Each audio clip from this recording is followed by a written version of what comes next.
శ్రీకృష్ణ అందరికీ వెల్కమ్. ఈరోజు మనం శ్రీమద్ భాగవతం 10వ స్కందం 63వ అధ్యాయంలో 29వ శ్లోకం నుంచి చూద్దాం. ఇప్పటి వరకు కూడా శ్రీకృష్ణ భగవానుడు తన యొక్క సైన్యమైనటువంటి అందులో ఒకళ్ళు మెయిన్గా విష్ణు జ్వరాన్ని శివజ్వరం మీదకి పంపించడం జరిగింది. విష్ణు జ్వరం తాకిడికి తట్టుకోలేక శివజ్వరం ఇక నేను గనక కృష్ణుడికి శరణాగతుని అవ్వకపోతే నేను సంహరింపబడతాను అని తెలుసుకొని వెంటనే ఆయన కృష్ణుడికి శరణాగతుడు అవ్వడం అనేటువంటిది జరిగింది. కేవలం శ్రీకృష్ణుడు మాత్రమే అందరినీ రక్షించగలిగిన వాడు. శ్రీకృష్ణుడు మాత్రమే గుణాలకి అతీతంగా ఈ యొక్క భౌతిక సృష్టికి భిన్నంగా ఉన్నటువంటి వాడు.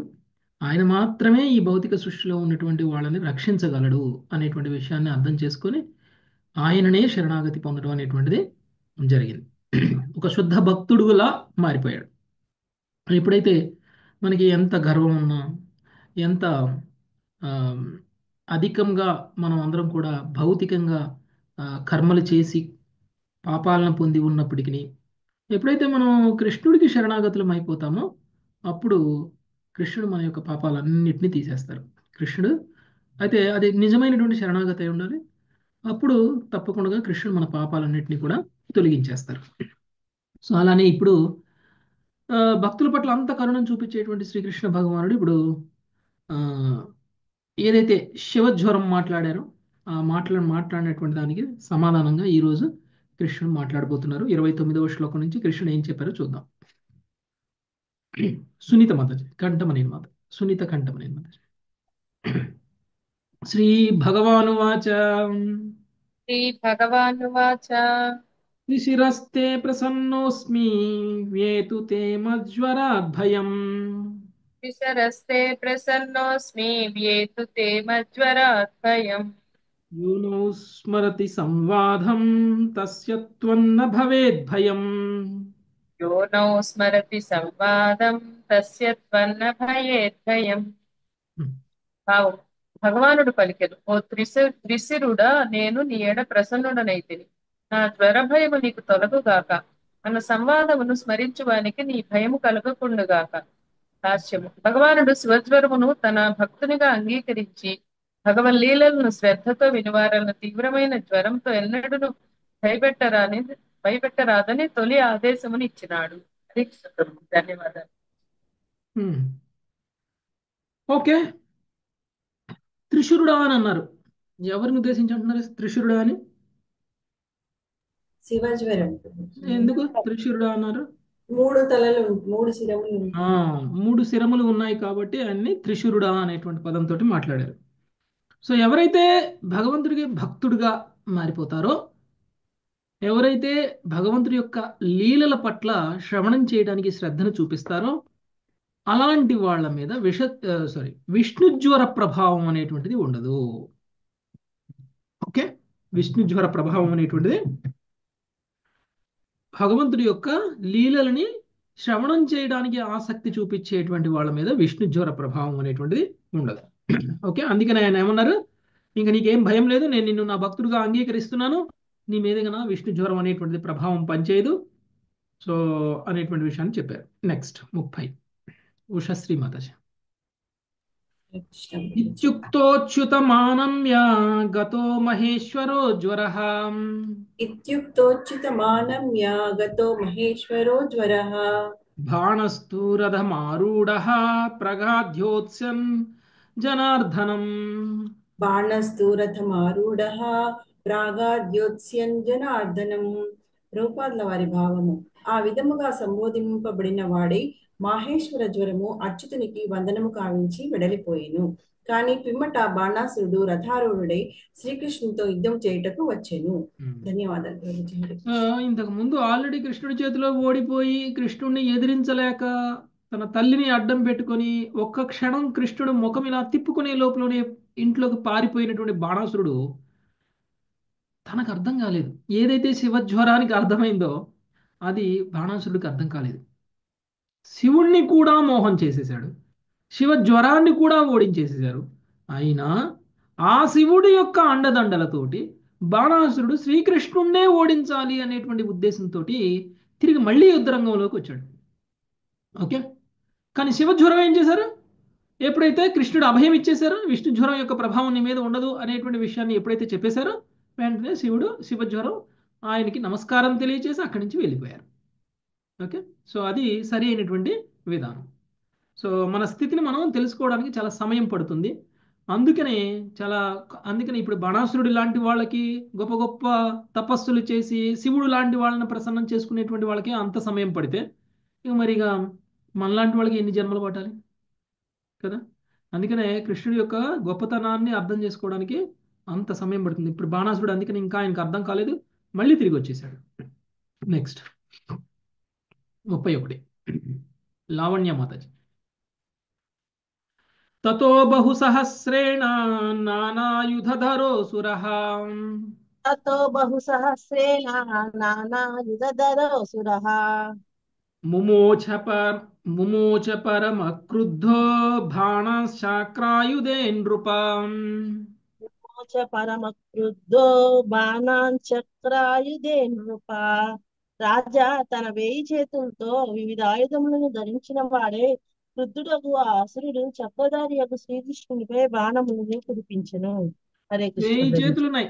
1000 చేతులు ఉన్నటువంటి వ్యక్తి ప్రతి చేతిలోనూ బాణాన్ని పట్టుకొని ఆయన వివిధ ఆయుధాలను ధరించి ఆయన కోపంతో కృష్ణుడి మీదకి బాణాలను వేస్తూ ఉన్నాడు.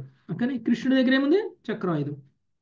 నెక్స్ట్ 32 మంజులత మాతని. హరే కృష్ణ ప్రభుజీ.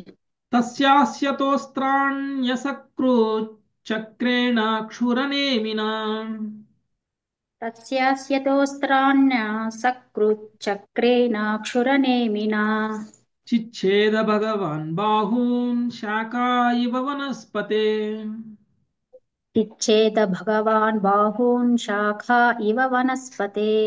తనపై బాణాసురుడు అస్త్రములను కురిపించగా శ్రీకృష్ణుడు వాడి అయిన చక్రాయుధముచే వాని భుజములను చెట్టు కొమ్మల వలె నరికివేయసాగెను. హరే కృష్ణ ప్రభుజీ. బాణాసురుడు బాణాలను కృష్ణుడి మీద వేస్తూ ఉన్నాడు. ఆ సమయంలో కృష్ణుడు ఏం చేస్తున్నాడు? తన చక్రాయుధాన్ని ఉపయోగించి తన భుజాలని ఖండిస్తూ ఉన్నాడు. ఆయనకి 1000 ఉన్నాయి కదండి చేతులు, ఒక్కొక్క చేయిని ఖండిస్తూ ఉన్నాడు. ఎలా ఖండిస్తున్నాడట? చెట్టు కొమ్మను నరికినట్టు నరికేస్తున్నారు ఒక్కొక్క చేయిని. ఓకే, నెక్స్ట్ 33 లక్ష్మీ ఆత్మకూరుమాత. బహుషు చిధ్యమానేషు బాణస్య భగవాన్ భవః బహుషు చిద్యమానేషు బాణస్య భగవాన్ భవః భక్తానుకంపి పవ్రజ్య చక్రాయుధమభాషత. భక్తానుకంప్యు ప్రవ్రజ్య చక్రాయుధమభాషిత. బాహువులు ఖండించుచున్నట్టి తన భక్తుడకు బాణాసురుని ఎడ కనికరము కలిగిన వాడై శివుడు చక్రాయుధుని శ్రీకృష్ణుని సమీపించి అతనితో ఇట్లు పలికెను. హరే కృష్ణ ప్రభుజీ. ధన్యవాదాలు. బాణాసురుడు యొక్క బాహువుల్ని ఖండిస్తూ ఉన్నటువంటి కృష్ణుడి దగ్గరికి శివుడు వెళ్ళారు. ఎందుకు? తన భక్తుడి యొక్క బాహువులని ఖండిస్తున్నారు కాబట్టి, తన భక్తుడికి రక్షణ ఇస్తాను అని ఆల్రెడీ మాట ఇచ్చి ఉన్నాడు కాబట్టి. ఇప్పుడు శివుడు కృష్ణుడితో ఏం మాట్లాడుతున్నారో చూద్దాం. సునీత హరిబాబు మాతాజీ. శ్రీ రుద్ర ఉవాచ. శ్రీరుద్రవాచ. త్వం హి బ్రహ్మ పరం జ్యోతిర్గూఢం బ్రహ్మణి వాంగ్మయే. త్వం హి బ్రహ్మ పరం జ్యోతిర్గూఢం బ్రాహ్మణి వాంగ్మయే. యం పశ్యంత్యమలాత్మానా ఆకాశమివ కేవలం. పశ్యంత్యమలాత్మానా ఆకాశమివ కేవలం.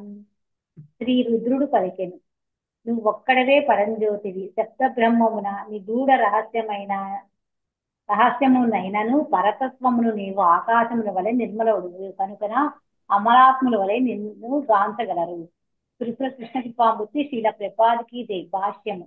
పరతత్వము సకాల కాంతులకు మూలము కనుక అతడు పరంజ్యోతి స్వప్రకాశుడు. ఆ పరతత్వము వేదముల్లో రహస్యముగా వివరింపబడిన సామాన్య పాఠకునికి అతను తెలుసుకునుట మిక్కిలి కఠినము. శబ్ద బ్రహ్మము అప్పుడప్పుడు పరతత్వము ఏ విధంగా వెల్లడి చేయును చూపుటకు శ్రీలా జీవగోస్వామి గోపాల తాపన్యోపనిషత్తు నుండి ఇటు ఉదహరించిరి. తేహోచుర పాసన్ శాసనమేతస్య పరాత్మనో అఖిలాధరినో బ్రూహి. పూర్వఖండము. పరమాత్ముడు అఖిలాధారుండైనను గోవిందుణ్ణి అర్చించడి విధముగా మాకు తెలియజేయము అని వారు కుమార చతుర్గుణము బ్రహ్మదేవుణ్ణి అడిగిరి. చేతేనాశ్చేతనాం. పూర్వఖండము. అతడే జీవులందరికీ ప్రధానుడు. సంహ దేవమానత్మ వృత్తి ప్రకాశ. పూర్వఖండము 23. తొలుత తనను అనుభూతమనుచుకునుట ద్వారా మనుజుడు భగవానుని అనుభూతమనుచుకొనగలడు. శ్రీల రూప గోస్వామి శ్రీమద్ భాగవతము 1.10.48 నంది శ్లోకమునందు ఇట్లా ఉదహరించిరి. గూఢం పరబ్రహ్మ మనుష్య విఘ్నం మానవాకృతో నిగూఢ నెలకొనిన పరతత్వం ఇది సూచించును. శ్రీకృష్ణుడు విశుద్ధుడైనప్పుడు అతని రూపము కర్మలు కొందరు జనులు ఎందులకై అపరిమితములని భావించెదరు అనే ప్రశ్న అపవిత్రములని భావించుడండి ప్రశ్న ఉదయించును. అపవిత్రాత్ములైన వారు పవిత్రుడు భగవాను తెలుసుకొన జాలరని శ్రీల జీవగోస్వామి దానిని వివరణముగా నిచ్చిరి. శ్రీ హరివంశంలో శ్రీకృష్ణుడు స్వయముగా అర్జునుడికి వసిగిన ఉపదేశమును శ్రీల విశ్వనాథ చక్రవర్తి ఠాగూరు ఈ సందర్భముగా ఉదహరించిరి. తత్పరం బ్రహ్మం సర్వ విభజేత్ జగత్ మమైవ తద్ఘనం తేజో జ్ఞాతుమర్హసి భారత. దేని నుండి సమస్త విశ్వము విస్తరించును అట్టి పరబ్రహ్మము మహత్తత్వములకు పరమైనది. ఓ భరతవంశీడా, అట్టి పరబ్రహ్మమును కేంద్రీకృత తేజమును కలిగి ఉన్నందని నీవు తప్పక తెలుసుకునవలెను. ఈ విధముగా తన భక్తుణ్ణి రక్షించుటకు శివుడు తన ఆరాధ్య ప్రభు శ్రీకృష్ణుణ్ణి ఇట్లు స్తుతించుచున్నాడు. ఈ శ్రీకృష్ణుడితో పోరాడుటకు భగవన్ మాయే శివుణ్ణి పురిగొల్పినది. కానీ ఇప్పుడు యుద్ధము అయిపోయినది కనుక తన భక్తుని రక్షించుటకు శివుడు పరమ రమ్యమైన ఈ స్థుతుల్ని గావించుతున్నాడు. హరే కృష్ణ ప్రభు ధన్యవాద ప్రణామం. శివుడు స్తుతిస్తున్నాడు అనమాట. సో శివుడికి తెలుసు కృష్ణుడి పొజిషన్, అందుకనే ఫస్ట్ నుంచి కూడా ఆయన సేవగానే చేశాడు. చివరికి ఇక శివజ్వరానికి కూడా తెలిసింది, కానీ ఇంకా బాణాసురుడికి తెలియలేదు. అందుకనే బాణాసురుడికి ఉన్నటువంటి అహంకారం దేని వల్ల వచ్చింది? తనకున్నటువంటి 1000 చేతులను చూసుకుని వచ్చింది, 1000 బాహువులను చూసుకుని వచ్చింది. పరమశక్తివంతుణ్ణి అనేటువంటి భావంలో ఉన్నాడు బాణాసురుడు. కృష్ణుడు ఏం చేస్తున్నారు? ఆయన అహంకారాన్ని తొలగిస్తున్నారు. అంటే మనకి దేన్ని చూసుకుని అహంకారం వస్తుందో కృష్ణుడు దాన్ని తొలగించేస్తారు మన నుంచి. ఓకే, మనందరికీ కూడా ఏదో ఒకటి మనల్ని అహంకారాన్ని తీసుకొచ్చేటువంటి ఒక ఇది ఉండొచ్చు. కొంతమందికి ఐశ్వర్యం ఉండొచ్చు, కొంతమందికి అందం ఉండొచ్చు, కొంతమందికి శక్తి ఉండొచ్చు. ఓకే, సో ఎవరికి ఏది ఉన్నా అది మనం గనక కృష్ణుడి సేవలో ఉపయోగించకపోతే, దాన్ని కేవలం మన యొక్క ఇంద్రియ తృప్తి కోసం మాత్రమే ఉపయోగించినట్లయితే కృష్ణుడు అది అర్హత లేనటువంటి వ్యక్తి దగ్గర ఉన్నదిగా భావించి దాన్ని మన నుంచి తొలగించేస్తారు. ఓకే, అంటే మన దగ్గర ఉన్నటువంటి ఏదైనా సరే కృష్ణుడు మనకి అర్హత ఉంటేనే ఇస్తారు. అర్హత ఉండడము అని అంటే ఏంటి? అర్హత ఉండడం అంటే ఏంటి? నాకు గొప్ప తెలివితేటలు ఉన్నాయి కాబట్టి నేను గొప్పగా సంపాదిస్తాను, గొప్పగా సంపాదించే అర్హత నాకు ఉంది, దాన్ని ఎంజాయ్ చేసే అర్హత నాకు ఉంది అని కాదు. అర్హత ఎప్పుడు వస్తుంది? మనకు 100 రూపాయలు ఇస్తే కనీసంగా ఒక 20 రూపాయలైనా కృష్ణుడి సేవకు ఉపయోగించగలిగితే అర్హత వస్తుంది. మనకు 100 రూపాయలు ఇస్తాడు. ఓకే, లేదు 10 రూపాయలైనా కానీ, అంటే మనం సాధించేటువంటి దాంట్లో, మనం పొందేటువంటి దాంట్లో ఎంతో కొంత మనం కృష్ణ సేవకు ఉపయోగించకపోతే కృష్ణుడు అది ఇవ్వరు మనకి. కృష్ణుడు మనకి ఇవ్వరు. ఎందుకు ఇవ్వాలి? మనమే ఆలోచిస్తాం. పెళ్ళికి పోతే మనం ఎవరికైనా ఒక గిఫ్ట్ ఇవ్వాలంటే మనం ఏం ఆలోచిస్తాం? వీడి గిఫ్ట్ ఇస్తే వీడు మన ఇంట్లో పెళ్ళికి వస్తాడో రాడో, ఈ గిఫ్ట్ ఇస్తే వీడు మన ఇంట్లో పెళ్ళికి వచ్చినా మళ్ళీ ఇంత విలువైన గిఫ్ట్ ఇస్తాడో లేదో, అవతల వాడు ఏమి ఇస్తాడో దానికి అనుగుణంగా మనం ఇస్తాం కదా. మనం 1000 రూపాయలు ఇచ్చినా వాడు 100 రూపాయలు ఇస్తాడని మనకు తెలుసు అనుకోండి, ఇస్తామా మనం 1000 రూపాయలు? మళ్ళీ 100 రూపాయలు ఒకవేళ మనం 1000 రూపాయలు ఇచ్చి వాడు తిరిగి మనకి 100 ఇచ్చాడు అనుకోండి, మనం ఏం చేస్తాం? ఇంకోసారి పోం. సందర్భం వచ్చినప్పుడు అడుగుతాం కూడా, నేను నీకు 1000 చదివిస్తే నువ్వు నాకు 100 చదివిచ్చావు అంటాం కదా. కాబట్టి కృష్ణుడు కూడా కృష్ణుడే ఇస్తున్నాడు కదా మనకు అందరికీ. మనకు ఆ కృతజ్ఞత అనేటువంటిది ఎప్పుడు చూపిస్తాం, ఎలా చూపిస్తాం కృతజ్ఞత అనేటువంటిది? ఆయన ఇచ్చింది ఆయనకే తిరిగిస్తే. ఆయనకి అర్పిస్తే అది జరుగుతుంది. అందుకనే మనం ఏది తీసుకున్నా ప్రసాద రూపంలో తీసుకోవాలి అనేది. కృష్ణుడికి అర్పించాలి. మనం కనీసంగా కృష్ణుడిని గుర్తించాలి. ఈరోజు నేను ఇంత శుభ్రంగా ఉన్నాను, ఇంత చక్కగా ఉన్నాను, ఇంత ఆరోగ్యంగా ఉన్నాను, ఈరోజు ఇంత ఐశ్వర్యంతో ఉన్నాను, ఈరోజు ఇన్ని సుఖాలను అనుభవిస్తున్నాను అని అంటే కారణం నువ్వు అని మనం ఒక్కసారైనా కానీ కృష్ణుడికి దగ్గరికి వెళ్ళి చెప్పామా? ఒకవేళ అది చెయ్యకపోతే మనం అందరం కూడా కృష్ణుడు ఏం చెప్పారు? నాకు అర్పించకుండా తినేటువంటిది ఏదైనా సరే, అలాంటి వాళ్ళని ఏమన్నారు కృష్ణుడు? దొంగలు అన్నారు కదా. పక్కింట్లోకి వెళ్ళి ఏదైనా తెచ్చుకుంటే మనం దొంగలం అవుతామా, లేకపోతే దొరలం అవుతాము? ప్రకృతిలో నుంచి కూడా ఏదైనా తీసుకుంటున్నాం మనం. ప్రకృతిలో నుంచి కూడా ఏదైనా తీసుకుంటున్నాము. ప్రకృతి నీదా, నాదా, ఎవరిది? భగవంతుడు. కృష్ణుడికి దాన్ని మనం గుర్తించకుండానే మనం చేసేసాం అనుకోండి, అప్పుడు ఏమవుతుంది? దొంగలం. అందుకనే మనకున్న దాంతో మనం అహంకారం తెచ్చుకోకూడదు. మనకున్న దాంతో మన యొక్క బాధ్యతను గుర్తు తెచ్చేలా చేయాలి, కృష్ణ సేవ చేసేలా చేయాలి. అలా చేయకపోతే దాన్ని తొలగించేస్తారు. ఇప్పుడైతే బాణాసురుడి యొక్క బాహువులను ఏ విధంగా అయితే తొలగిస్తున్నారో ఆ విధంగా కృష్ణుడు తొలగించేస్తారు. ఎవరి యొక్క అహంకారానికి ఏది కారణమో దానిని కృష్ణుడు తొలగిస్తారు. అది గుర్తుపెట్టుకోవాలి. కాబట్టి మనం దేన్ని చూసి కూడా అహంకారాన్ని పొందకూడదు. ఆ తర్వాత కృష్ణుడు పరతత్వము అనేటువంటి విషయాన్ని శివుడు చెప్తున్నారు. పరతత్వము అంటే పర అంటే ఇక్కడ కాకుండా వేరొక చోట ఉన్నది. ఇక్కడ కాకుండా అన్యంగా. పర అంటే అన్యంగా. ఏదైతే ఈ భౌతిక విశ్వంలో ఉన్నటువంటి తత్వం ఉందో అదంతా కూడా పరతత్వం కాదు. అది భౌతిక తత్వం. అది ఇక్కడ. దీనికి అన్యంగా ఏదైతే ఉందో అది పరతత్వం. దీనికి అన్యంగా ఉన్నటువంటి పరతత్వం. అది ఎవరు? కృష్ణ భగవాన్. ఆ పరతత్వము పరమజ్యోతికి కూడా మూలం. ఏంటిదా పరమజ్యోతి? పరంజ్యోతి అని ఎవరినంటారు? నిరాకార బ్రహ్మజ్యోతి. నిరాకార బ్రహ్మజ్యోతి పరజ్యోతి. సూర్యుడి నుంచి వచ్చే వెలుగు పరజ్యోతి కాదు. చంద్రుడి నుంచి వచ్చే వెలుగు పరజ్యోతి కాదు.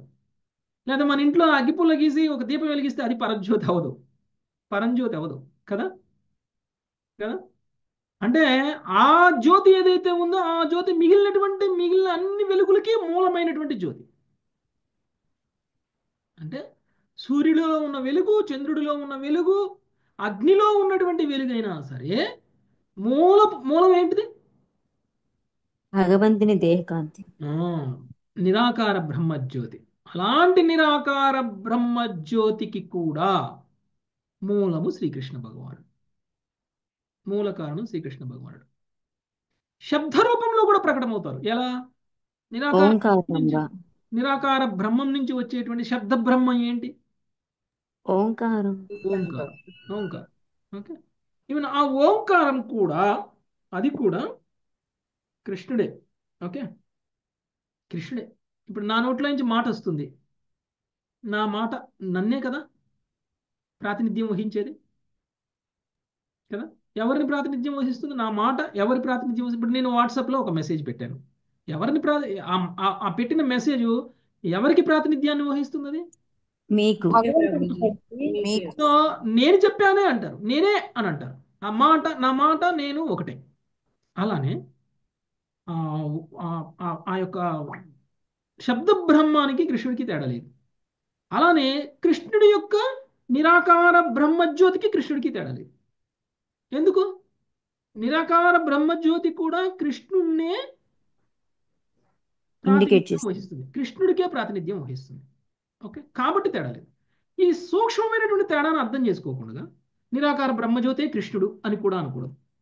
ఓకే, నిరాకార బ్రహ్మజ్యోతికి కృష్ణుడికి తేడా లేదు. అలా అని నిరాకార బ్రహ్మజ్యోతికి ఆకారం లేదు, కానీ కృష్ణుడికి ఆకారం ఉంది. నిరాకార బ్రహ్మము కృష్ణుణ్ణే రిప్రజెంట్ చేస్తున్నా కృష్ణుడికి ఆకారం లేదు అనడం తప్పు. ఓకే, కృష్ణుడికి రూపం లేదు అనడం తప్పు, అది అపరాధం అవుతుంది.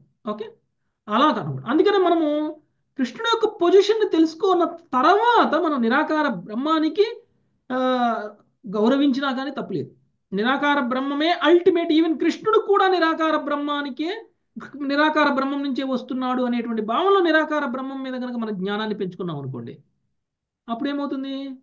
అది అజ్ఞానం. అది అజ్ఞానం అవుతుంది. అది అది ఏమవుతుందంటే అది సరి అయినటువంటి జ్ఞానం కాదు. ఇంకొకటి, అది కృష్ణుడి పట్ల అపరాధం అవుతుంది. కృష్ణుడి పట్ల అపరాధం అవుతుంది. ఓకే, కాబట్టి ఇలాంటి ఒక పరమ సత్యాన్ని తెలుసుకోవాలి అని అంటే ఎవరికి పడితే వాళ్ళకి తెలియదు. ఎందుకు చాలా మంది ఇంకా నిరాకార బ్రహ్మమే మూలం అని అనుకుంటున్నారు, లేకపోతే ఇంకా శబ్ద బ్రహ్మమే మూలం అని అనుకుంటున్నారు. వాటికి కూడా మూలం కృష్ణుడు ఉన్నాడు అనేటువంటి విషయం ఎందుకు తెలియట్లేదు?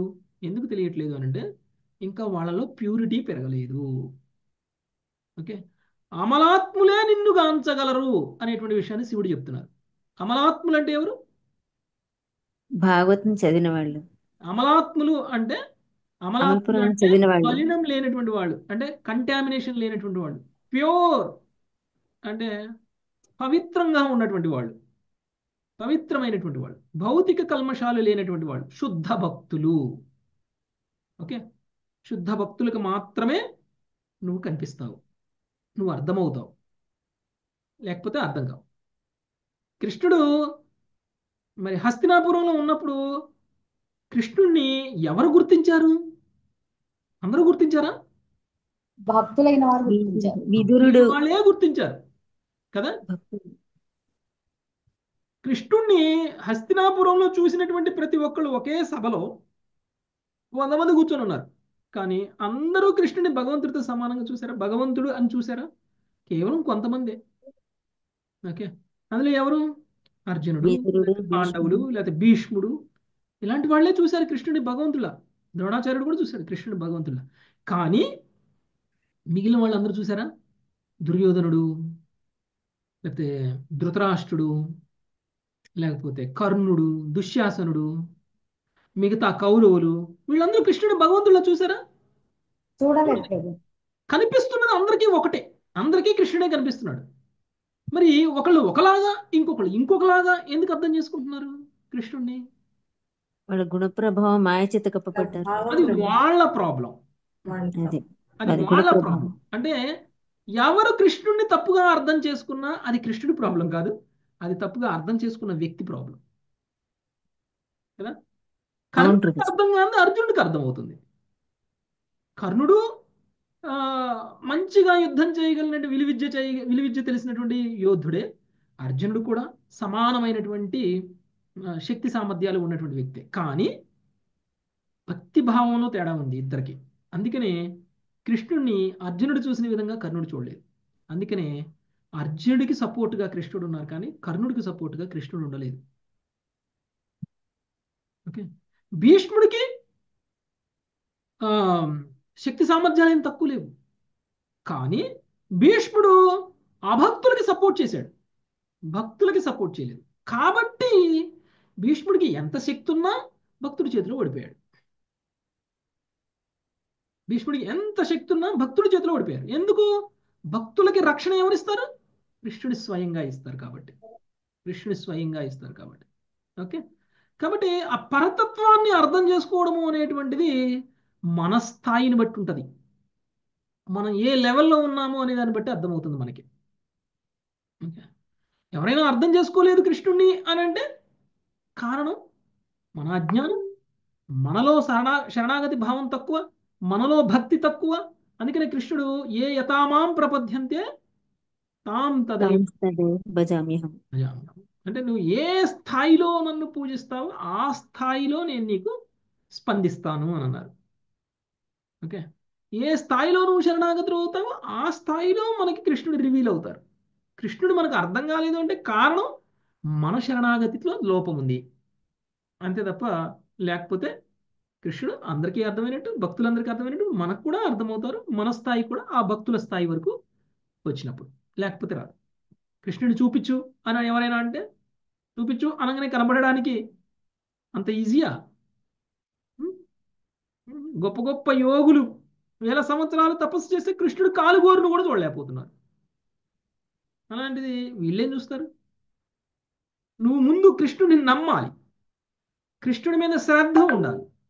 ఆ తర్వాత కృష్ణుడు దేవాది దేవుడు అని అంగీకరించి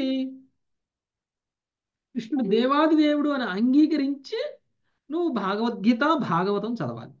అప్పుడు భగవద్గీత అర్థం చేసుకునే విధానం, భాగవతం అర్థం చేసుకునే విధానంలో మార్పు వస్తుంది. లేదంటే అదొక నవల్లాగా ఉంటుంది మనకి, అదొక కథల్లాగా ఉంటుంది మనకి, అంతే. దానివల్ల మనకి ఎలాంటి ఆధ్యాత్మిక ప్రయోజనము ఉండదు. ఓకే,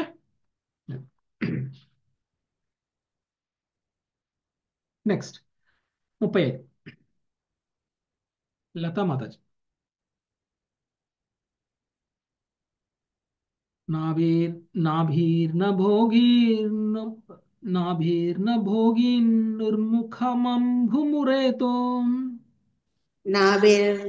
నాభిర్న భోగీర్ముఖంబురేతో ధ్యౌశీర్షమాశా శృతిరంఘ్రిరుర్వీ దౌశీర్షమాశా శృతిరంఘ్రిజుర్వీ చంద్రో మనో యస్య దృఘర్క ఆత్మా చంద్రో మనస్య దృగర్క ఆత్మా అహం సముద్రో జఠరంభుజేంద్రః అహం సముద్రో జఠరంభుజేంద్రః రోమాణి యస్యౌషధయోంభువాః రోమాణి యస్యౌషధయోంభువాహః కేశా విరించో దిశనా విసర్గః కేశా విరించో దిశనా విసర్గః ప్రజాపతిర్హృదయం యస్య ధర్మః హృదయం యస్య ధర్మః స వై భవాన్ పురుషో లోకకల్పః తవై భవాన్ పురుషో లోకకల్పః. హరే కృష్ణ ప్రభుజీ.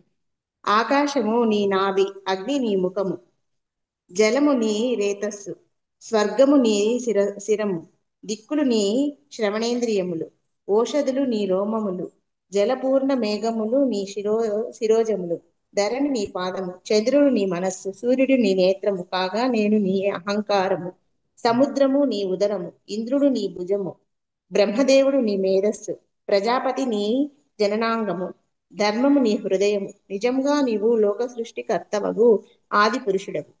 హరే కృష్ణ ప్రభుజీ. ప్రభుపాద్ వారి భాష్యం. పండులో ఉన్నట్టి చిన్న పురుగులు పండును గురించి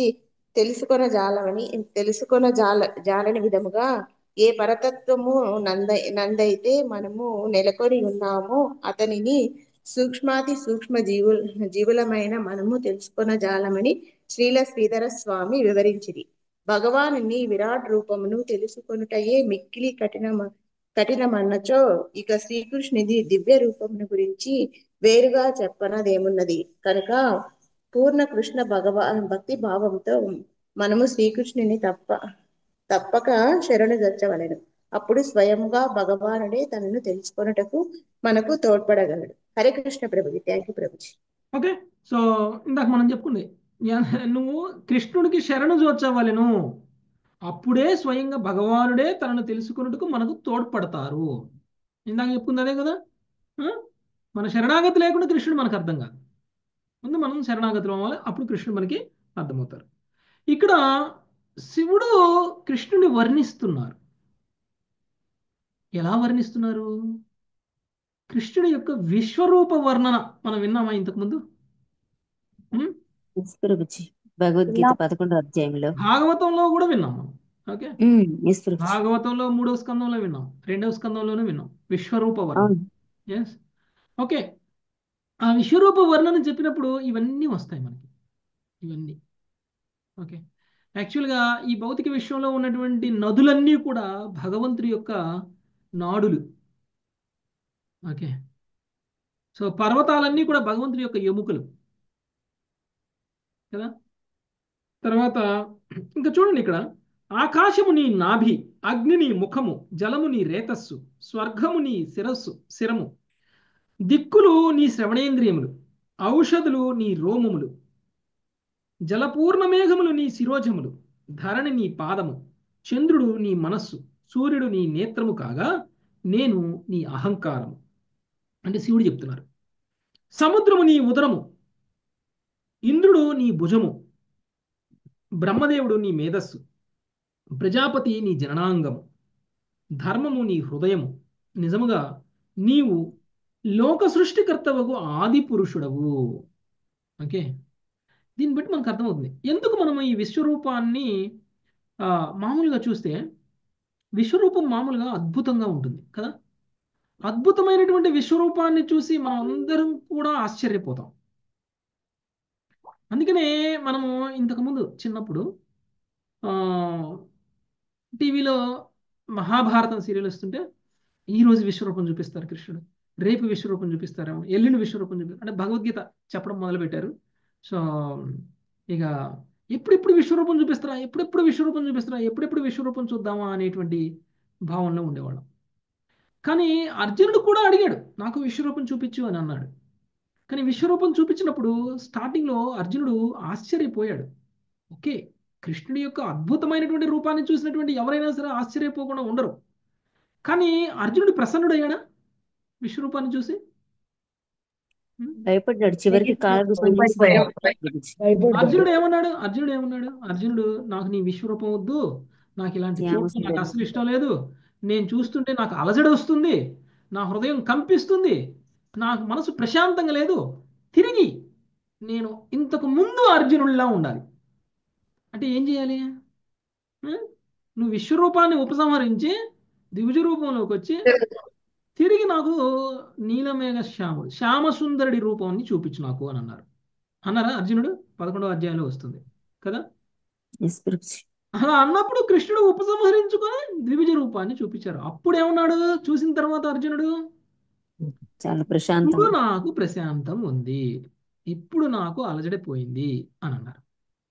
ఓకే, అర్జునుడు విశ్వరూపాన్ని ఉపసంహరించుకోమన్నారు. తప్పేమన్నా చేశారా?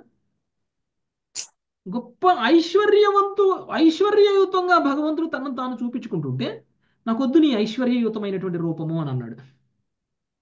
అంటే అర్జునుడి యొక్క స్థాయి గొప్ప భక్తి స్థాయా, తక్కువ భక్తి స్థాయా? ఎక్కువ భక్తి స్థాయి ప్రభుజీ. అంటే ఉత్తమమైనటువంటి భక్తుడైనటువంటి వ్యక్తికి విశ్వరూపంతో సంబంధం లేదు, విశ్వరూపం చూడాలని కోరుకోరు.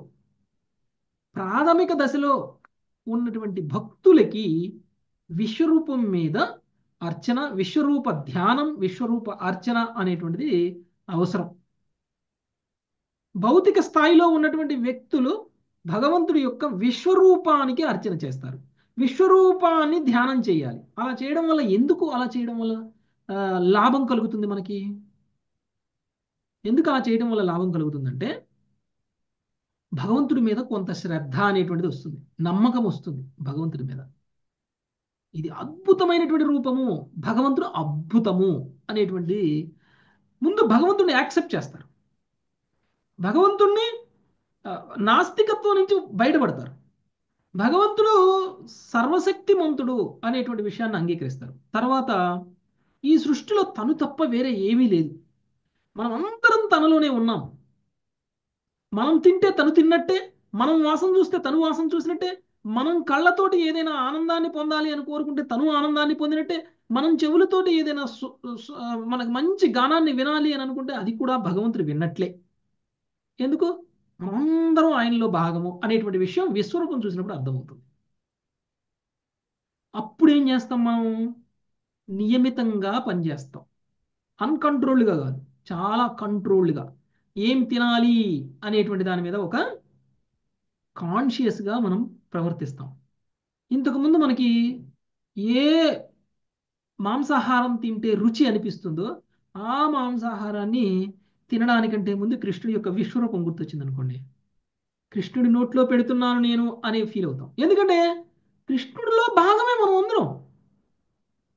కృష్ణుడికి కన్ను ఉంది కాబట్టి మనందరికీ కళ్ళు ఉన్నాయి, మనందరి కళ్ళు కలిపితే కృష్ణుడి యొక్క కళ్ళు, మనందరి చేతులు కలిపితే కృష్ణుడి యొక్క చేతులు, మనందరి నోరులు కలిపితే కృష్ణుడి యొక్క నోరు కదా. మరి అలాంటప్పుడు మన నోట్లో ఏది పడితే అది పడేసామనుకోండి, దాని అర్థం మనకి ఇప్పుడిప్పుడే కొంచెం కొంచెం జ్ఞానం వస్తుంది కాబట్టి నేను నా నోట్లో ఏదేస్తే అది కృష్ణుడి నోట్లో కూడా వేసినట్లే అని మనకి తెలుస్తుంది. అందుకని మన మన అలవాట్లలో నియంత్రణ అనేటువంటిది స్టార్ట్ అవుతుంది. అందుకనే ప్రాథమిక దశలో ఉన్నటువంటి భక్తుడు విశ్వరూప ఆరాధన చేయడం అనేటువంటిది చాలా అవసరం. అప్పుడు భగవంతుడికి మనకి ఉన్నటువంటి సంబంధం ఏంటో తెలుసుకొని మనము అంటే నియంత్రణ లేకుండా ఇంద్రియ భోగం చేయడం అనేటువంటిది తగ్గిస్తాం. ఏది పడితే అది తినటం, ఏది పడితే అది చూడటం, ఎలా పడితే అలా భోగించడం, ఇలాంటివన్నీ తగ్గుతాయి. ఎప్పుడైతే మనకు అది అలవాటుగా మారిపోతుందో, ఎప్పుడైతే మనకి ఆ ఇంద్రియ భోగాల పట్ల అవసరానికి మించినటువంటి ఇంద్రియ భోగాల పట్ల మనకి విరక్తి అనేటువంటిది ఎప్పుడైతే ఏర్పడుతుందో అప్పుడు భక్తిలో మనం కొంచెం పురోగమించినట్లు. అప్పుడు మనం నెక్స్ట్ లెవెల్కి వెళ్తాం, పరమాత్మ స్థాయికి. పరమాత్మ లెవెల్ అంటే సర్వవ్యాపకమైనటువంటి పరమాత్మ మీద కొంచెం కాన్సన్ట్రేషన్ వస్తుంది. తరువాత భగవంతుడి యొక్క రూపం. ఓకే, సో వీటన్నిటికీ కూడా మూల రూపం ఏదైతే ఉందో కృష్ణుడు. ద్విజ రూపం నుంచి వచ్చినటువంటి విస్తారాలే ఇవన్నీ. అంటే మనం భక్తిలో అగ్రసరళం అవుతున్న కొందికి కృష్ణుడి యొక్క ఐశ్వర్యయుతమైనటువంటి రూపాల మీద ఆకర్షణ తగ్గుతూ ఉంటుంది. భక్తిలో పురోగమిస్తున్న కొందికి భగవంతుడి యొక్క ఐశ్వర్యయుతమైనటువంటి రూపము ఏదైతే ఉందో దాని మీద ఆకర్షణ తగ్గుతూ ఉంటుంది. అందుకనే మనం విశ్వరూపం నుంచి బయటకు వస్తాం. మీరు అందుకనే మనకి 2వ స్కందంలో 3వ స్కందంలో చెప్పినప్పుడు కూడా కపిల భగవానుడు చెప్పినప్పుడు యోగులు ధ్యానం చేస్తారు. యోగులకి ధ్యానం యొక్క లక్ష్యం భగవంతుడి యొక్క రూపం. ఓకే, సో భగవంతుడి యొక్క రూపాన్ని ముందు ధారణ చేసి ఆ తర్వాత దానిని ధ్యానం యొక్క లక్ష్యంగా మార్చుకొని వాళ్ళు చెయ్యాలి. ఈ సాధనలో ఏమవుతుంది, వీళ్ళందరూ కూడా అంత కాన్సన్ట్రేషన్ రాదు స్టార్టింగ్లో. ఓకే, ఒక్కసారి వాళ్ళు సమాధి స్థితిలోకి వెళ్ళిపోయారు అని చెప్పడానికి ఉండదు. మొదలు పెట్టగానే కొంతకాలం వరకు సమాధి స్థితిలోకి వెళ్ళరు. సమాధి స్థితి అనేటువంటిది రావాలి అని అంటే చాలా సంవత్సరాల పాటు సాధన చేస్తే తప్ప సమాధి స్థితి అనేటువంటిది రాదు మెడిటేషన్లో. అలా సమాధి స్థితి భగవంతుడి యొక్క రూపం మీద సమాధి స్థితికి పోవడము అనేటువంటిది జరగక వాళ్ళ యొక్క మనసు అనేక విషయాల పట్ల అటు ఇటు చలిస్తూ ఉంటుంది. ఓకే, సో అలా జరిగినప్పుడు ఏమవుతుంది, వాళ్ళు సమాధి స్థితికి ఎప్పటికీ రాలేరు. కాబట్టి వాళ్ళ ధారణని భగవంతుడి యొక్క రూపం కాకుండా విశ్వరూపాన్ని ధారణ చేయాలి వాళ్ళు. గుర్తుందా మీకు ఇది? మనకి 3వ స్కందంలో చదువుకున్నప్పుడు విశ్వరూప ధారణ చేస్తారు. విశ్వరూప ధారణ చేసి విశ్వరూపం మీద వాళ్ళు వాళ్ళ యొక్క మనస్సుని లగ్నం చేస్తారు. వాళ్ళ మనస్సుని లగ్నం చేయడం విశ్వరూపం మీద చేసినప్పుడు అలవాటు చేసుకున్న కొంతకాలానికి తిరిగి వాళ్ళ యొక్క ధారణని మార్చి భగవంతుడి యొక్క రూపం మీద చేయాలి. అంటే కొంతమంది యోగులు విశ్వరూపం మీద చేస్తుంటారు, కొంతమంది యోగులు పరమాత్మ మీద చేస్తుంటారు, కొంతమంది యోగులు భగవంతుడి యొక్క రూపం మీద చేస్తూ ఉంటారు. ఏంటి తేడా అని అంటే వాళ్ళ యొక్క సాధనలో ఉన్నటువంటి సీనియారిటీ తేడా. ఓకే, సో ఆరంభ దశలో ఉన్నటువంటి యోగులు విశ్వరూపం మీద చేస్తారు, కొంచెం మధ్యస్థంగా ఉన్నటువంటి వాళ్ళు పరమాత్మ రూపం మీద చేస్తారు, ఆ తర్వాత భగవంతుడి యొక్క రూపం మీద చేస్తారు. ఈ విధంగా వాళ్ళు అలా ధారణ చేయడం అనేటువంటి జరుగుతుంది. సో ఇక్కడ లోక సృష్టికర్త అయినటువంటి శ్రీకృష్ణ భగవానుడు ఏ విధంగా ఈ లోకంలో విస్తరించి ఉన్నారు అనేటువంటి విషయాన్ని పరమశివుడు తెలియచేస్తున్నారు. Okay, right. నెక్స్ట్ 37వ శ్లోకం. సర్వారాధ్యమ. హరే కృష్ణ ప్రభుజీ. తవావతారో అయమకుంఠధామం తవావతారోయమకుంఠధామం ధర్మస్య గుప్త్యై జగతో హితాయ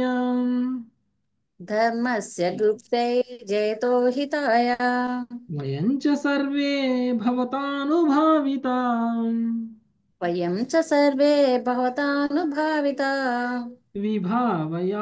విభావయామో భువనాని సప్త. భువనాని సప్త. హరే కృష్ణ ప్రభుజీ. ఓ అపరిమిత శక్తి సంపన్నుడా, భౌతిక జగత్తులో నీ ప్రస్తుత అవతారము ధర్మ పరిరక్షణకు, సమస్త జగత్తు యొక్క హితమునకు ఉద్దేశించబడినది.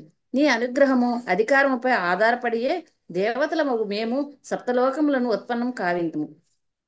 భాష్యము. బాహ్యమునకు శ్రీకృష్ణుడు శివుని ముందు మానవ రూపంతో ఒక చారిత్రాత్మక పురుషునిగా నిలుచుండిన కారణమున శివుడు అతనిని స్తుతించుట సంశయమును కలిగింపవచ్చును. కానీ నిషేధక కరుణ చేతనే భగవానుడు దృష్టి గోచరమగు రూపమున మన ఎదుట ప్రత్యక్షమగుచుండను. పరతత్వమగు శ్రీకృష్ణుని తెలుసుకొనవలెనచో మనం కృష్ణ భక్తి భావనలో ప్రామాణికులైన వారి నుండియే, అనగా ఉదాహరణకు భగవద్గీత యందు స్వయముగా శ్రీకృష్ణు నుండి లేదా ఇచ్చట భగవంతుని స్థుతించుచున్నట్టు ప్రామాణిక వైష్ణవుడైన శివుని నుండి శ్రవణం చేయవలెను. Thank you Prabhuji. Hare Krishna Prabhuji. Okay, so కృష్ణుడు యొక్క గొప్పతనాన్ని అర్థం చేసుకోవాలి అంటే శివుడు లాంటి వాళ్ళు చెప్తే అర్థమవుతుంది మనకి. ఇంకా ఎవరు అంతకంటే ప్రామాణికంగా ఉండరు. ఎందుకు?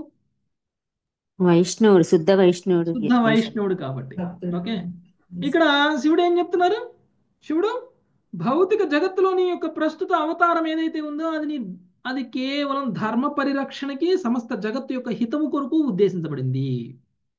ఓకే, మామూలుగానే కృష్ణుడు భగవద్గీతలో చెప్పేశారు, ప్రతి యుగంలోనూ నేను ధర్మాన్ని పరిరక్షించడానికి, అధర్మాన్ని తగ్గించడానికి, అసురుల యొక్క సంహారం చేయడానికి, భక్తులను రక్షించడం కోసం నేను అవతరిస్తాను అనేటువంటి విషయం చెప్పారు. అదే విషయం ఈయన కూడా చెప్తున్నారు ఇక్కడ. కాకపోతే ఇంకొక విషయం ఇక్కడ చెప్తున్నారు చూడండి, సమస్త జగత్తు యొక్క హితము కొరకు నువ్వు వచ్చావు అంటే ఈ జగత్తు పాలన అనేటువంటిది కృష్ణుడే చేస్తున్నారు. ఎలా చేస్తున్నారు అని అంటే ఆయన అనుగ్రహంతో, ఆయన అధికారంతో దేవీ దేవతలందరూ కూడా వాళ్ళ యొక్క ధర్మాన్ని, వాళ్ళ యొక్క కర్తవ్యాలని నిర్వర్తిస్తూ ఉన్నారు. నిన్న మనం చెప్పుకున్నాం, గాలి కూడా వీస్తుంది అనంటే కృష్ణుడి మీద భయంతో వీస్తుంది. సూర్యుడు కూడా ఉదయిస్తున్నాడు అనంటే కృష్ణుడి మీద భయంతో ఉదయిస్తున్నాడు కదా. సూర్యుడు కూడా అస్తమిస్తున్నాడు అనంటే కృష్ణుడి మీద భయంతో అస్తమిస్తున్నాడు. కృష్ణుడి భయం లేకపోతే వీళ్ళందరూ ఇష్టం వచ్చిన టయానికి వస్తారు, ఇష్టం వచ్చిన టయానికి పోతారు. మనం ఆఫీస్కి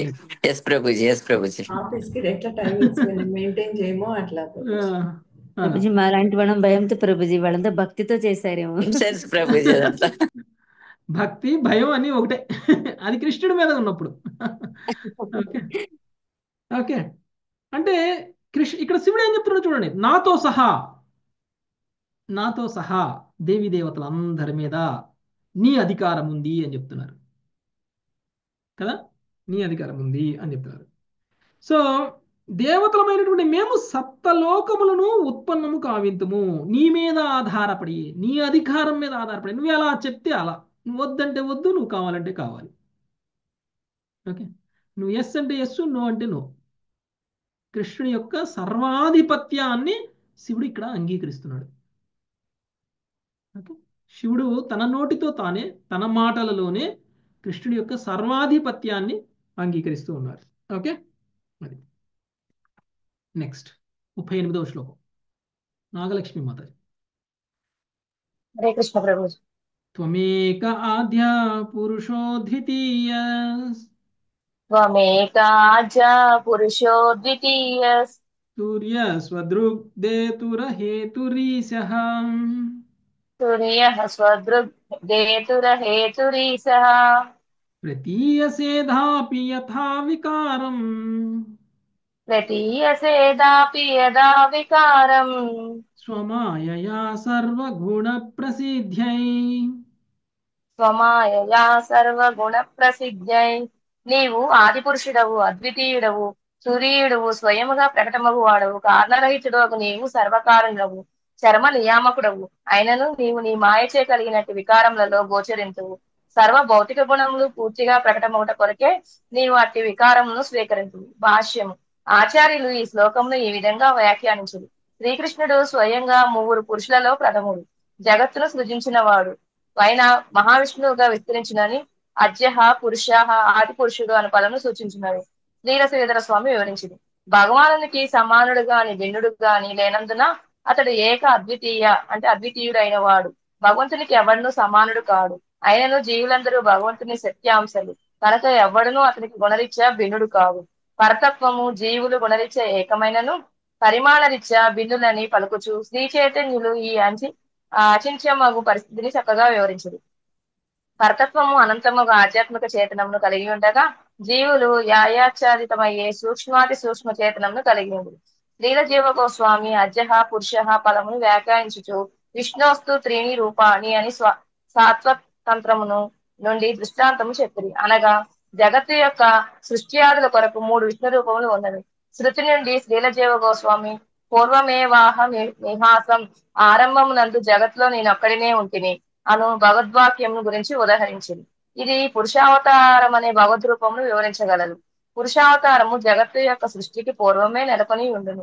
తత్పురుషస్య పురుషత్వం భగవానుని పురుష పదము అటువంటిది అను శృతి మంత్రమును కూడా శ్రీల గోస్వామి వాస్తవమునకు శ్రీకృష్ణుడు ప్రస్తుత శ్లోకంలో వర్ణింపబడినట్లు తురీయుడు కనుక అతడే పురుషావతార సారమై ఉన్నాడు.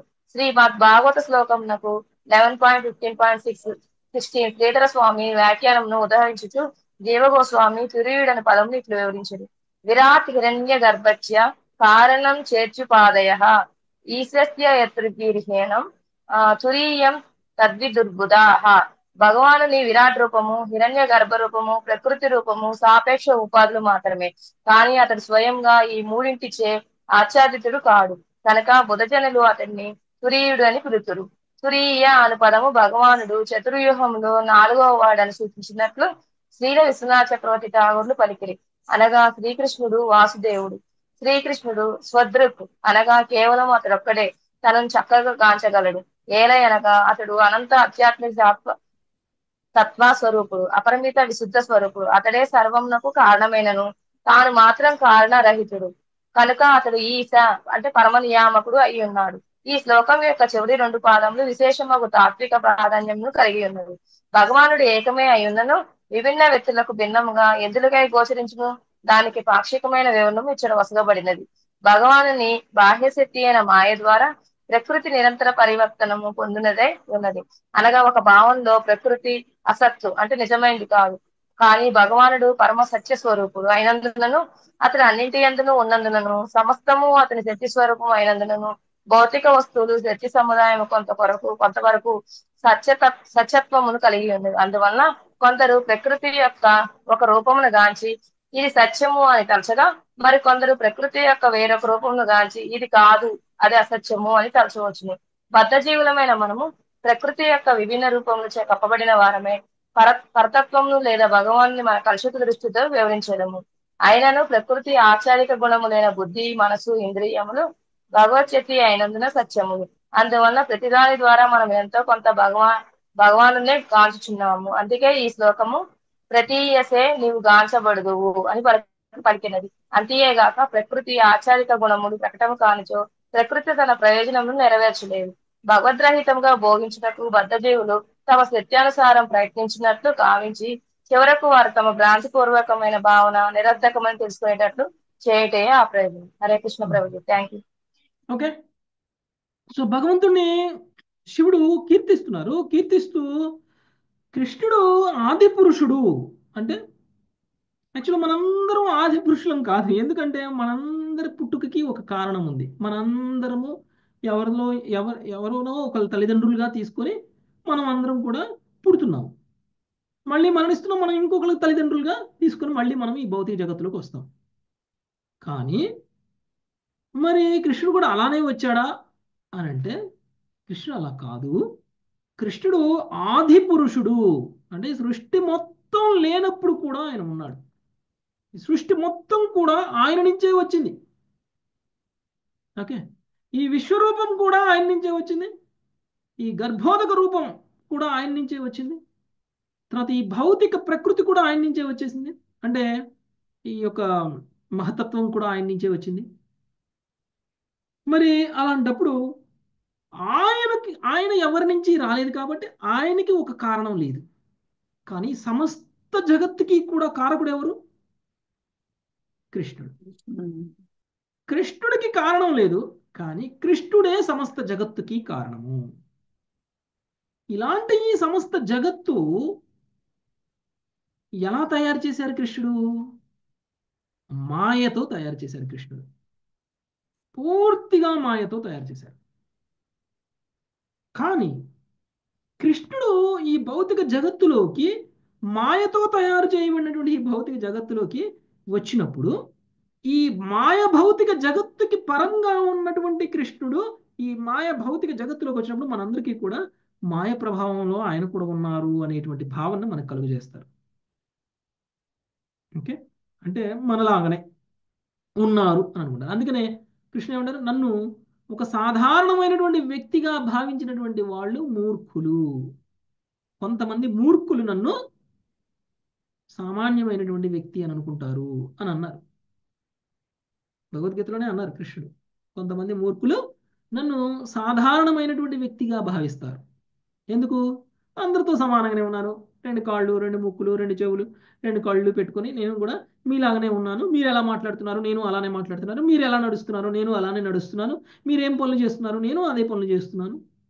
కాబట్టి మీరందరూ నేను కూడా మీతో సమానమైనటువంటి వాణ్ణి అని అనుకుంటే వాళ్ళు మూర్ఖులు. కానీ శివుడికి పర్ఫెక్ట్ నాలెడ్జ్ ఉంది కృష్ణుడి గురించి. అందుకనే ఆయన వైష్ణవుడు, అందుకనే ఆయన గొప్ప వైష్ణవుడు. ఓకే, సో గుణరీత్యా ఇప్పుడు ఏదైతే ఉందో ఈ పరతత్వము జీవులు గుణరీత్యా ఒకటే అయినా కానీ పరిమాణ రీత్యా ఉన్నటువంటి మార్పు ఏదైతే ఉందో అది మనము గ్రహించలేకపోతున్నాం. ఓకే, ఆధ్యాత్మిక చేతనము భగవంతుడికి అనంతమైనటువంటి ఆధ్యాత్మిక చేతనం ఉంటే జీవులకి మాయతోటి కప్పబడినటువంటి చేతనం ఉంది. ఓకే, అది డిఫరెన్స్. జీవుడు మాయలో ఉంటారు, భగవంతుడు మాయలో ఉండరు. అది తేడా. ఈ భౌతిక విశ్వంలోనే ఉన్న భగవంతుడు మాయలో ఉండరు, జీవులు మాత్రం మాయలో ఉంటారు. ఓకే, తర్వాత తురియ అనేటువంటి పదం గురించి కూడా ఇక్కడ ఎక్స్ప్లెయిన్ చేస్తున్నారు. తురియ అంటే చతుర్వ్యూహంలో భగవంతుడు ఒకడు. చతుర్వ్యూహాల్లో 4వ రూపం ఏదైతే ఉందో వాసుదేవుడిని తురియ అని కూడా అంటున్నారు. ఎందుకంటే భగవానుని యొక్క విరాట్ రూపము, భగవాను యొక్క హిరణ్య గర్భ రూపము, ప్రకృతి రూపము, సాపేక్ష ఉపాధులు మాత్రమే భగవంతుడికి. ఇవన్నీ కూడా బాహ్యంగా మనకు కనిపించేటువంటివి.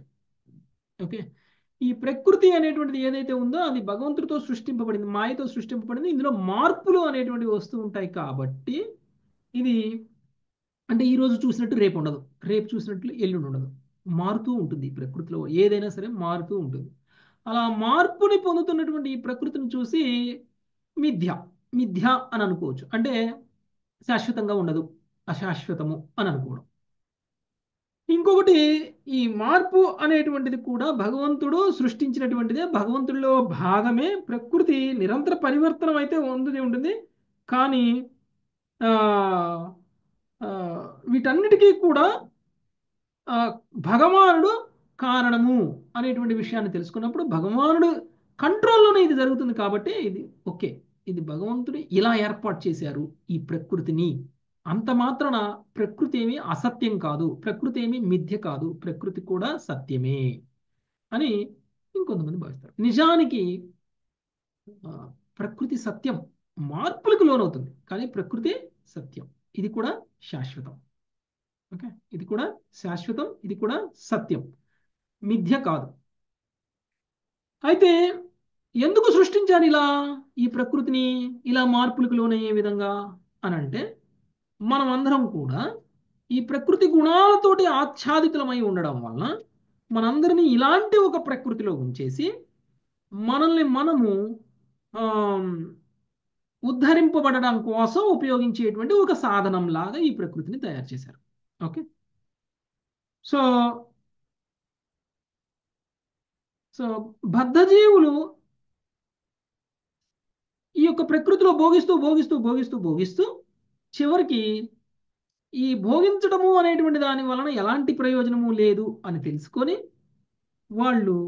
వాళ్ళ భ్రాంతిని కోల్పోవడం కోసం, వాళ్ళ భ్రాంతి నుంచి బయటపడడం కోసం భగవంతుడు ఈ ప్రకృతిని ఇలా సృష్టించారు. ఓకే, చాలా పర్ఫెక్ట్గా భగవంతుడు ఈ భౌతిక విశ్వాన్ని డిజైన్ చేసి అందులోకి మనల్ని పంపించి ప్యూరిఫికేషన్ ఇందులో చేస్తున్నారు ఇక్కడ. ఓకే, చేసి తిరిగి ఆయన సేవకుడు అవడానికి అవసరమైనటువంటి అర్హతను సాధించేలా చేస్తున్నారు. ఓకే, అందుకోసమని మనకి ఇదంతా కూడా ఇవ్వబడింది.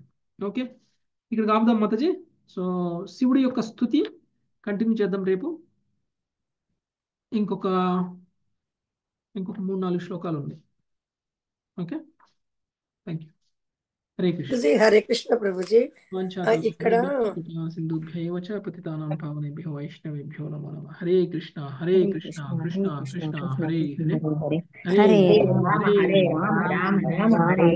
హరే హరే రామ రామ రామ హరే హరే. సత్యవతి మాతాజీ ఏం అడుగుతున్నారు? ప్రభుజీ ఇక్కడ ఇందులో అర్థంలో ఈ శ్లోకంలో ఇక్కడ చెప్పారు కదా, చర్మ నియామకుడవు అయినను నీవు నీ మాయచే కలిగినటి వికారములలో గోచరింతువు అంటే అవతారాల ప్రభుజీ? మనకు కూడా ఆయన భౌతికంగా కనిపిస్తారు అని, మాయలో ఉన్నట్లు కనిపిస్తారు. అంతే కదా. కృష్ణుడు కూడా మామూలు అని అనుకోలేదా?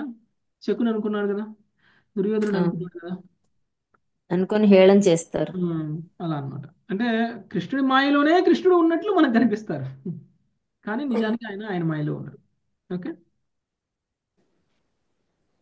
హరే కృష్ణ ప్రభుజీ. హరే కృష్ణ మాతాజీ. మా అమ్మాయి జాయిన్ అయింది ప్రభుజీ, క్లాస్ లో ఉంది. Okay okay okay okay, thank you very much Mataji. నేను మీకు ఫోన్ చేస్తాను సునీత మాతాజీ, ఓకేనా? Okay Prabhuji. Hare Krishna Prabhuji, ధన్యవాద ప్రణాం. Hare Krishna. Thank you ఫ్యాన్లు స్పీడ్ పెట్టుకునేసరికి వాల్యూమ్ తక్కువ వినపడుతుంది ప్రభుజీ. దానికి మార్గం ఏమన్నా ఉందంటారా? సమ్మర్ వచ్చింది కదా. ఓకే, ఏసీ వేసుకోరాను మాతాజీ, ఏసీ రూమ్ ఫ్యాన్ దగ్గర కాకుండా. ఏసీ కూడా ఎక్కువ పడదు మాతాజీ. శ్రీహరి ప్రభుజీ మైక్ పెట్టుకున్నారు. కాదు మాతాజీ, మీరు ఇయర్ ఫోన్స్ పెట్టుకోండి మాతాజీ, ఇయర్ ఫోన్స్ పెట్టుకోండి. మీరు మా ఇంటికి వచ్చేసేయండి మాతాజీ.